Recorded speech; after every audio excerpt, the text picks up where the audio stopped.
बिस्मिल्लाहिर्रहमानिर्रहीम। अस्सलाम वालेकुम नादरीन, आप यूट्यूब चैनल देख रहे हैं, मैं इमरान खान हूँ। नादरीन, एक ख़बर छपी है फाइनेंशियल टाइम्स में, और ये फाइनेंशियल टाइम्स जो है वो कोई आम अखबार तो है नहीं, ये बैनुल अक़वामी सतह का एक मंजा हुआ अखबार है। और इसके अंदर ख़बरें जो हैं वो बड़ी ठीक ठाक छानबीन के बाद छपती हैं। तो एक इन्होंने, क्योंकि दुनिया की सबसे बड़ी स्टोरी है कि इस वक्त ईरान और अमेरिका के बीच में जंगबंदी हो रही है, और स्विट्ज़रलैंड के अंदर इस मुआहदे के ऊपर दस्तखत होने जा रहे हैं। वहाँ पे अमेरिका की क़यादत भी जाएगी और ईरानी क़यादत भी आएगी, और यूरोप के पुरफ़िज़ा मकाम में स्विट्ज़रलैंड में ये सब कुछ होगा। उन्होंने जो स्टोरी की उस पर आसिम मुनीर साहब के जो हमायती हैं वो बहुत भड़क उठे, बहुत गुस्से में। फाइनेंशियल टाइम्स की स्टोरी क्या है, यहाँ मैंने उसका पूरा ट्रांसलेशन निकाल के अपने सामने रखा है। और ये स्टोरी एक्चुअली एक्सपोज कर रही है कि पाकिस्तान के पास वो सलाहियत नहीं थी मुज़ाकरात करवाने की, या पाकिस्तान वो नताइज हासिल नहीं कर सका मुज़ाकरात में जो अमेरिकन चाहते थे, और फिर कतरियों को सामने आना पड़ा। और फिर जो कतरी हुक्मरान हैं उनके नाम भी लिखे गए स्टोरी के अंदर, जिन्होंने बड़ा अहम रोल प्ले किया ईरान और अमेरिका को मुज़ाकरात की मेज़ के ऊपर बिठाने में और एक नतीजा निकालने में। ऐसा नहीं कहा गया स्टोरी में कि पाकिस्तान नाकाम हो गया, लेकिन यह बताया गया कि कतरियों की है असल कामयाबी, और ये सहरा मुज़ाकरात की कामयाबी का उनके सर पे जाता है। अब पाकिस्तान के अंदर आपको देखा, ज़मीन आसमान के कलाबे मिला रहे हैं लोग। यहाँ पे फैसल वाडा का स्टेटमेंट आता है, वो बड़ा इंटरेस्टिंग स्टेटमेंट है, मैं आपके सामने ज़रूर रखना चाहूँगा। फैसल वाडा ने कहा कि फील्ड मार्शल आसिम मुनीर ने मुआहदे का मुसव्वदा तैयार करके टाइप भी खुद अपने हाथ से किया। यानी यहाँ पे इस तरीके से गेम उठाई जा रही है, लगातार जूते पॉलिश हो रहे हैं कि आसिम मुनीर ने दुनिया को जंग से बचा लिया और आसिम मुनीर ने ये मुज़ाकरात करवाए। लेकिन फाइनेंशियल टाइम्स की स्टोरी कुछ और कह रही है। अब दुनिया भर के जो जरीदे हैं, अखबारात हैं, वहाँ इसके ऊपर तबसरा किया जा रहा है, और बहुत बड़े बड़े लोग, बड़े तगड़े लोग जो है वो इसके ऊपर अपना मौक़िफ़ भी दे रहे हैं। स्टोरी क्या है पहले आप वो देख लीजिए, आपको समझ आ जाएगी। स्टोरी ये कहती है कि जी, अमेरिका और ईरान के दरमियान हतमी मुआहदा कतर ने करवाया है या पाकिस्तान ने करवाया है। इस पे फाइनेंशियल टाइम्स की एक बड़ी स्टोरी है। मुआहदा कैसे तय पाया, ये है जी मेन चीज़। और इसके अंदर उन्होंने पूरी स्टोरी में लिखा कि कितने उतार चढ़ाव आए। कई मरतबा मुआहदा बिल्कुल करीब पहुंच जाता था और फिर एकदम लड़ाई हो जाती थी। शुरू में पाकिस्तान इसके बीच में आया और पाकिस्तान ने एक सालिस के तौर पे काम किया, जबकि कतरी, मिस्री और तुर्की जो है वो पाकिस्तान की मदद कर रहे थे। लेकिन पाकिस्तान मतलूबा नताइज हासिल करने में कामयाब नहीं हो सका। चंद घंटे तो ऐसे भी रहे कि जिसमें कतरी सालसों को यकीन करने का मौका मिल गया कि शायद अब बहुत मुश्किल होगा, और कई दफ़ा उन्हें ऐसा लगा कि शायद अब मुश्किल टल चुकी है। फिर बहुत सारी स्टोरी के अंदर उतार चढ़ाव बताए गए कि जैसे ही मुज़ाकरात होते थे और चीज़ें करीब आती थीं, वैसे ही दोबारा से अमेरिका या इसराइल फिर से अटैक कर देते थे। कभी ईरान जवाबी अटैक करता था। तो जो सबसे बड़ी रुकावट थी दोनों के बीच में, कोई मुआहदा नहीं हो पा रहा था, वो कतरियों को समझ आई मई के मिड में, क्योंकि यानी मई तक तो पाकिस्तान कोशिश कर रहा था। देखिए, फरवरी में ये जंग शुरू होती है, 28 फरवरी को। मार्च और अप्रैल लगभग जंग के अंदर गुजर जाते हैं। फिर पाकिस्तान के वज़ीर आज़म को बीच में डाला जाता है कि आप जंगबंदी का कहें ताकि जंगबंदी हो जाए। फिर पाकिस्तान का वज़ीर आज़म जंगबंदी के लिए कहता है, और अगले चंद दिन पाकिस्तान ने कोशिश भी की, बड़ा जोर लगाया, लेकिन ईरानियों को पाकिस्तानी कायल नहीं कर पाए कि अमेरिकन क्या चाह रहे हैं। अच्छा, इस खबर के अंदर यह बताया गया है कि, या तासुर दिया गया है कि field marshal Asim Munir America की तरफ से मुज़ाकरात कर रहे थे। वो ईरानियों की तरफ से मुज़ाकरात नहीं कर रहे थे, वो अमेरिका की जानिब से वेल ब्रीफ्ड थे। यानी अमेरिकन ने उनको बताया हुआ था कि उन्हें क्या चाहिए ईरानियों से, और वो उसी के लिए कोशिश कर रहे थे। लेकिन मई के वस्त में सूरत हाल बहुत ज़्यादा ख़राब हो गई। फिर जनाब अमेरिकन ने कतरियों को आगे किया, और कतरियों का इसमें बहुत तजर्बा है। कतरियों ने पूरी दुनिया के अंदर ये तालिबान का अमेरिका का डील वो भी उन्होंने करवाया था। उससे पहले और बहुत सारे जो मीडिएशन के मामला आते हैं दुनिया में, कतरी बहुत अहम और तजर्बाकार है इस काम में। उनके नाम भी हैं, मैं आपको भी बताता हूँ। तो प्रॉब्लम ये हो रहा था कि डोनाल्ड ट्रंप को बहुत जल्दी थी मुआहदा करने में। वो ये चाहता था कि फटाफट मुआहदा हो जाए। डोनाल्ड ट्रंप की बेसब्री थी, और वो मुआहदे के अंदर अपने टारगेट रख के बैठा हुआ था कि ये काम होने चाहिए। वो उजलत में मुआहदा करना चाह रहा था। जबकि ईरान के लिए एक और मसला था। उनके लिए मसला ये था कि वो इस मुआहदे को ईरानी निज़ाम में जायज़ और दुरुस्त तरीके से देखा जाए, ऐसा बनाए कि ईरानियों को लगे कि वो लड़ाई हारे नहीं है, और ये मुआहदा उन्हें जायज़ लगे, और ऐसा ना लगे कि कहीं उन्होंने हथियार डाल दिए। ईरानियों के लिए ये मसला था। दूसरा, ईरानियों के बारे में लिखा गया इस आर्टिकल में कि वो एक एक लफ्ज़ को गौर से पढ़ते हैं और अल्फाज को तब्दील भी करवाते हैं। वो बड़े शानदार, बड़े धीमे लहजे के और बड़े तरीके से चलने वाले, बड़े समझदार किस्म के मुज़ाकरातकार हैं। तो ईरानियों की तारीफ की गई इस आर्टिकल में, और ये खबर आती है कतरियों की जानिब से जो इस मुज़ाकरात का हिस्सा थे, या सोर्सेज जो इसके अंदर शामिल थे ईरान में, कतर में, पाकिस्तान में या अमेरिका में, उन सोर्सेज से फाइनेंशियल टाइम ने ये पूरी स्टोरी निकाल कर दी है। अब वो ये बताते हैं कि जनाब एक मौका ऐसा आया कि जब डोनाल्ड ट्रंप ने ईरानी तजावीज़ को कचरे का एक टुकड़ा करार दे दिया, और फिर उसके बाद वाशिंगटन ने कतर को कहा कि आप आगे बढ़ें, और मई के वस्त में ये लोग बीच में आते हैं। इनमें अली अस्सवादी और हमद अल कबेसी, ये दो अहम ऑफिशियल्स हैं, बहुत अहम लोग हैं कतर के। ये इस मुज़ाकराती अमल का हिस्सा बन जाते हैं और ये बार बार तेहरान के दौरे करते हैं। यानी ये ईरान गए और खुफिया तौर पे गए, इन्होंने किसी को नहीं बताया कि ये ईरान जा रहे हैं, इन्होंने खुफिया ईरान के दौरे किए, बार बार किए। अमेरिका को इस बात का पता था, लेकिन ये पब्लिक नहीं करते। कतरियों की ये खूबी ये है कि वो जो भी मुज़ाकरात करवाते हैं वो खामोशी के साथ काम करते हैं, वो अपनी पब्लिसिटी नहीं करते, उन्हें शोर डालने का शौक नहीं है, वो सिर्फ अपना टारगेट अचीव करते हैं। पाकिस्तान ने रोला ज़्यादा डाला हुआ था, काम पाकिस्तान कर नहीं पा रहा था इस आर्टिकल के मुताबिक। फिर उन्होंने कहा जी कि मुज़ाकरात अभी काफ़ी आगे बढ़े ही थे कि ईरान पर अमेरिका और इसराइल ने दोबारा हमला कर दिया और दोबारा से हालात ख़राब हो गए। और 2 मरतबा ऐसा हो चुका था कि जैसे ही मुआहदा चल रहा होता था, मुज़ाकरात चल रहे होते थे, तो बीच में हमला कर दिया जाता था और हालात ख़राब हो जाते थे। फिर मंगल 19 मई को कतरी वफद नायब सदर जेडी वेंस और स्टीव विटकॉफ और जेरेड कुशनर को ब्रीफिंग देने के लिए वाशिंगटन पहुंचा, और उन्होंने गजा में इसराइल हमास जंग को ख़त्म करने के लिए डोनाल्ड ट्रंप के मंसूबे पर उन्होंने कहा ये काम करें आप फटाफट, क्योंकि अगर आप वहाँ पे लड़ाई ख़त्म, देखें इन्होंने इससे पहले काम किया था हमास की और इसराइल की जंगबंदी के लिए भी, और अब ये बार बार ये समझा रहे थे कि इसराइल जो लबनान के ऊपर अटैक करता है उससे प्रॉब्लम क्रिएट होती है। तो जून में फिर लबनान के ऊपर अटैक किया गया, फिर ईरान ने भी वापस हमला किया, फिर बार बार झड़पें होती रही, लेकिन मुज़ाकरात साथ साथ चलते रहे।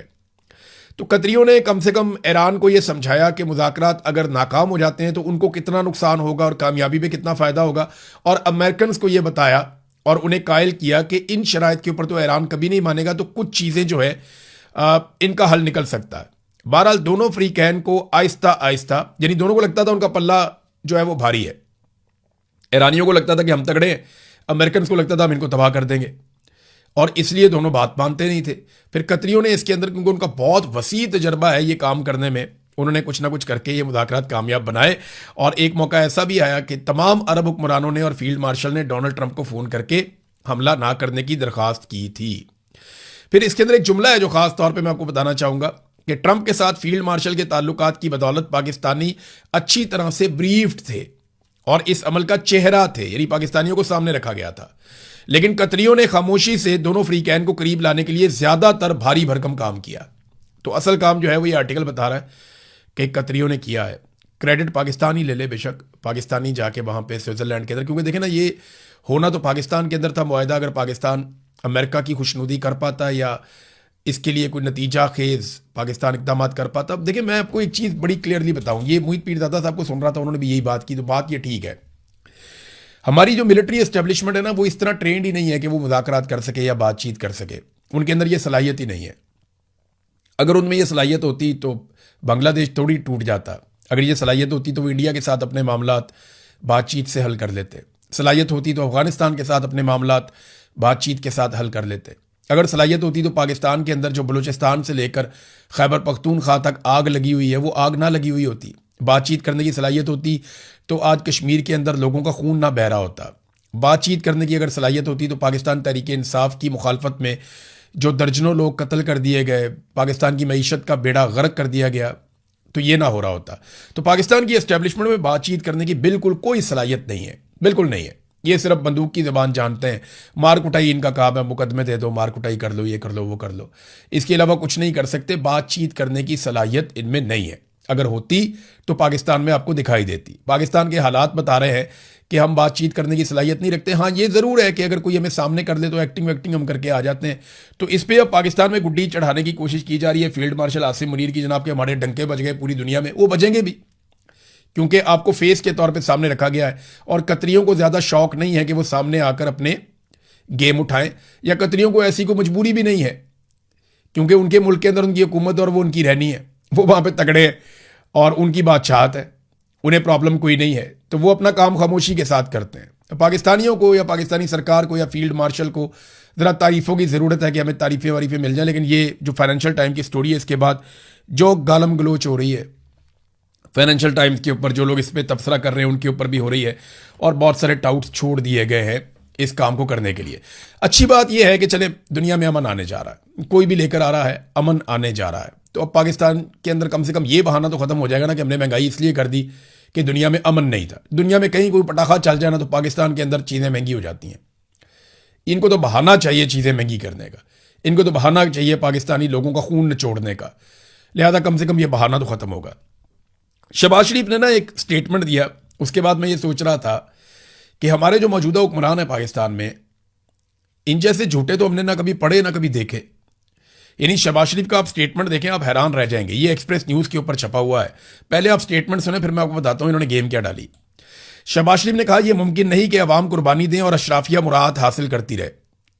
आपको पता है इस बजट के अंदर इन्होंने जो बड़े बड़े इदारों को छूट दी है उसका ये बताते ही नहीं है कि इन्होंने किसको कितनी छूट दी है। अशराफिया को ये बताते ही नहीं है कि कितनी बड़ी बड़ी कंपनीज को, बड़े बड़े इदारों को इन्होंने कितना कितना अरब का टैक्स का छूट दिया। ये बताते ही नहीं है कि फौजी फाउंडेशन को इन्होंने और उसके झेली इदारों को इन्होंने कितनी छूट दी है टैक्सेस के अंदर, ये नहीं बताते। गरीब आदमी को कहाँ पे छूट दी है? गरीब आदमी के बाद छोटी मोटी जो सब्सिडी होती थी वो भी छीन ली। पेट्रोल इस वजीर आजम ने 70 रुपए लीटर करना था, 170 रुपए वो पेट्रोल के ऊपर लेवी ले रहा है। यानी जितने रुपए का लीटर करना था उससे इमरान खान के दौर में पेट्रोल जितने रुपए का बिक रहा था ना उससे ज्यादा तो ये लेवी ले रहे हैं। सिर्फ पेट्रोल की कीमत तो उसके बाद है, बाकी टैक्सेस उसके बाद है। तो ये लोगों को बेवकूफ़ बनाते हैं कि गरीब आदमी के लिए इन्होंने ही कहा था ना कपड़े बेच देंगे, लोगों को आटा देंगे, रोटी देंगे, लोगों को सहूलियात देंगे। इन्होंने ही कहा था कि 300 यूनिट तक बिजली का बिल हम अदा करेंगे, आप अदा नहीं करेंगे। बेड़ा गर्क कर दिया पाकिस्तान की मईशत का। 1 यूनिट भी इस्तेमाल होता है, 2 यूनिट भी इस्तेमाल होते हैं तो हज़ारों में बिल आ जाता है। फिक्स चार्जेस इन्होंने लगा दिए हैं, लेवियाँ ये वसूल कर रहे हैं, एक के बाद एक टैक्स आम आदमी के ऊपर लगाते चले जा रहे हैं। वो कहते हैं जनाब अशराफिया जो है वो टैक्स देगी। शहबाज शरीफ का बयान है कि अशराफिया मुराद हासिल करती रहे और अवाम कुर्बानी दें, ये मुमकिन नहीं है। अवाम के लिए आपने कौन से प्राइवेट जेट लिए हैं? अभी इस साल के बजट में 9 अरब रुपया रख लिया पंजाब हुकूमत ने प्राइवेट जेट के लिए। मुझे बताएं ना ये पैसा किसका है? ये जो आप जहाज लेते हैं, जो आप सैर सपाटे करते हैं, पूरी दुनिया में आप वीवीआईपी बन के घूमते हैं, जो प्रोटोकॉल्स आप ले रहे हैं, जो अपनी तनख्वाहों में आप इजाफा कर रहे हैं, ये सारा कुछ आप क्यों कर रहे हैं? आम आदमी की तनख्वाह कितनी बड़ी है और वज़रा की तनख्वाह कितनी बड़ी है, ज़रा ये आपको मैं थोड़ी सी एक झलक दिखाता हूँ। आपके 14 तबक रोशन हो जाएंगे जो पाकिस्तान के साथ इन्होंने किया है। अब आ जाए जी मरियम नवाज के दौर के अंदर इन्होंने वज़रा की तनख्वाहें कितनी बढ़ाई और आम जो MP है उनकी तनख्वाह कितनी बढ़ाई है। तो ये देखें जी 76,000 रुपये से बढ़ाकर 4 लाख रुपए कर दी। यानी जो तनख्वाहों में इजाफा किया गया वो 426% इजाफा किया गया। 1 जनवरी 2025 से नाफिज किया गया, तब तो और भी बढ़ गई। 426% तनख्वाह बढ़ाते हैं MPA की और आम पाकिस्तानी की तनख्वाह बढ़ाते हैं 7%। वज़रा की तनख्वाहें कितनी बढ़ाते हैं? 860%। 860%। और आपकी तनख्वाह कितनी बड़ी है? 7%। एक 860, एक तरफ सिर्फ 7, इतनी तनख्वाह बढ़ाते हैं। स्पीकर पंजाब असेंबली की तनख्वाह इन्होंने बढ़ाई कितनी? 1.25 लाख से बढ़ा के 9,50,000 कर दी। डिप्टी स्पीकर की 1,20,000 से बढ़ा के 7,75,000 कर दी। और बाकी सबकी तनख्वाहों में भी 400% से लेकर 600% तक इजाफा कर दिया। यह इजाफा किया गवर्नमेंट ऑफ पंजाब ने। वफाकी हुकूमत ने भी इसी तरह इजाफा किया। 2025 में वफाकी वज़रा और मुशीरान की तनख्वाहें जो हैं वो 2 लाख रुपए से बढ़ाकर 5,19,000 रुपए तक कर दी गई। लगभग 200% के करीब इन्होंने या 2.5 गुना इन्होंने तनख्वाहें बढ़ा दी। आपकी तनख्वाह कितनी बढ़ती है? 7%। उनकी कितनी बढ़ती है? 250%। कितना फर्क है? तो ये अपनी तनख्वाहें ऐसे बढ़ाते हैं, फिर ये कहते हैं जनाब अशराफिया को हम कुछ नहीं देंगे और गरीबों को हम देंगे सारा कुछ। आप लोगों को बेवकूफ़ समझते हैं। हम बैठे हैं ना लोगों को डाटा बताने के लिए, क्योंकि हम गरीबों में से ही उठ के आए हुए हैं, हम उन्हीं के लोग हैं और हम आपको बताएंगे। और हर आदमी को इसके ऊपर पढ़ना चाहिए, लिखना चाहिए, बोलना चाहिए। आज सोशल मीडिया का दौर है, आप सारे ये आवाज़ उठाएं कि MPAs की, MNAs की, मिनिस्टर्स की, सेनेटर्स की, इनकी तनख्वाहें बढ़ी हैं जब से ये सरकार आई है। 400-400%, 600-600%, 900-900% तक इनकी तनख्वाहें बढ़ी हैं। और महंगाई भी इसी रफ्तार से बढ़ी है। आपकी तनख्वाहें कितनी बढ़ाई गई? आपकी तनख्वाह बढ़ती है 10%, 5%, 7%, और इस मरतबा 7% की तजवीज़ दी गई है तनख्वाहें बढ़ाने की। और इसके अलावा जो इनके TADA हैं, आनियाँ जानियाँ हैं, इनके जो प्रोटोकॉल्स हैं, इनको जो घर मिलते हैं, इनको जो अलाउंसेस मिलते हैं, वो इसके अलावा है। जो इनकी तनख्वाहें बढ़ी वो बाकी सारी चीज़ें इसके अलावा है। तो ये शहबाज शरीफ साहब जनाब इतने ढिले मुंह के साथ झूठ बोल देते हैं कि जनाब ये मुमकिन नहीं कि अवाम कुर्बानी दें और अशराफिया मुराद हासिल करती रहे। ये झूठ बोलते हैं। इमरान खान साहब के बारे में नाजरीन दो बड़ी अहम खबरें हैं। उनके दो केसेस हैं जो लगने जा रहे हैं सुप्रीम कोर्ट ऑफ पाकिस्तान में। पहला केस इमरान खान साहब का जो सुप्रीम कोर्ट ऑफ पाकिस्तान में लगेगा वो उनकी बहन की जानिब से है कि शिफा इंटरनेशनल अस्पताल में उन्हें मुंतकिल किया जाए और उनका इलाज उनके ज़ाती मुआलिजीन की मौजूदगी में किया जाए। ये उनकी बहन उज़मा खानम ने ये दरख्वास्त दी थी। एक तो ये केस है। दूसरा केस इमरान खान साहब का फैमिली और वकला और पार्टी के जो लोग हैं उनसे जो मुलाकातें करवानी हैं, अदालती हुक्म के बावजूद वो मुलाकातें नहीं हो रही। इस पर भी एक समाअत जो है वो सुप्रीम कोर्ट ऑफ पाकिस्तान में होने जा रही है। ये दोनों केसेस की समाअत कल हो जाएगी। अब देखते हैं कि इसके ऊपर क्या नतीजा निकलता है। लेकिन सुप्रीम कोर्ट ऑफ पाकिस्तान इंसाफ दे सकती है अगर वो चाहे तो, लेकिन नॉर्मली हमने पाकिस्तान में इंसाफ होता हुआ नहीं देखा। नाज़रीन, नवाज शरीफ साहब ने बिलाखिर एक स्टेटमेंट दिया कश्मीर के हवाले से। उन्होंने कहा कश्मीरी अवाम पाकिस्तान से अपना नजरियाती और फिक्री रिश्ता बरकरार रखते हुए पुरअमन रहें, धरनों को खत्म करके बामकसद मुज़ाकरात करें। नवाज शरीफ साहब ने ना किसी मुतालबे में कोई बात ही नहीं की कि मुतालबात जायज़ हैं नाजायज़ हैं, कश्मीरी क्या मांग रहे हैं, उस पर बात ही नहीं की। भाई इतना बड़ा लीडर है, 3 दफ़ा वज़ीर आज़म रह चुका मुल्क का, अपोजिशन लीडर भी रह चुका है, वज़ीर आला भी रह चुका है, उसकी राय कोई नहीं है। उसने अपनी राय ही नहीं दी कि कश्मीरी जो मांग रहे हैं वो ठीक है या गलत है। कश्मीरी अपने हकूक़ के लिए पुरअमन तरीके से एहतजाज कर रहे हैं, वो ठीक है या गलत है वो बात ही नहीं करते। मिलिट्री एस्टेब्लिशमेंट का चमचा बनकर रह गए मियां नवाज शरीफ साहब। ये उनकी हालत हो गई। और अब वो गोल मोल स्टेटमेंट जारी कर रहे हैं कश्मीर के बारे में सिर्फ इसलिए कि आने वाले दिनों में कश्मीर में इलेक्शन है। और मियां साहब की जो दुर्गत बनी है पहले पाकिस्तान के इलेक्शन में कि उन्हें एक किराए की सीट दी गई, वो भी आधी रात को RO तब्दील करने के बाद यास्मीन राशिद ने मियां साहब को नाकों चने चबवाए हैं। मियां साहब की नाक रगड़ी है ज़मीन के ऊपर, यास्मीन राशिद ने तबाह करके रख दिया, बर्बाद कर दिया। लेकिन मियां साहब जाली सीट के ऊपर, चोरी की सीट के ऊपर आकर बैठ गए ढीठों की तरह। और अभी भी मियां साहब वहीं पे बैठे हुए हैं लास्टिक की शलवार पहन के। जो उन्हें मिलिट्री एस्टेब्लिशमेंट कहती है मियां साहब आगे कह देते हैं। अब कश्मीर पे गोल मोल स्टेटमेंट इसलिए दिया क्योंकि कश्मीर में भी आगे इलेक्शन आ रहा है। ख्वाजा आसिफ साहब की नाज़रीन गैरत जागी है। ख्वाजा आसिफ साहब ने एक बात की, उसका जवाब असद कैसर ने दिया। पहले जरा सुने ख्वाजा आसिफ ने बात क्या की।